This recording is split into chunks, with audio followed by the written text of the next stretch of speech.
So, our third part, welcome you all to the titles and the names of English writers. And first of all, mock heroic poet is Alexander Pope. Mock heroic poet is Alexander Pope. Next, the father of English novel, Henry Fielding. The father of English novel, Henry Fielding.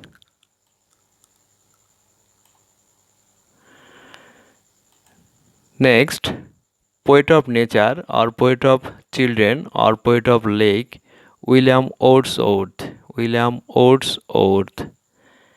Then, lake poet or poet of supernaturalism, we know that S.T. Coleridge, and he has written a lot of poem on lake and supernaturalism. And last of this part,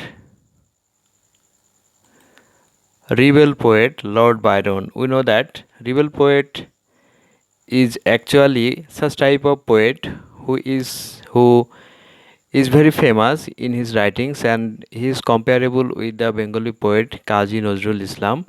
So I think viewers, you have understood about the titles and the names of English writers in different ways. So thank you very much. Our next episode is coming soon.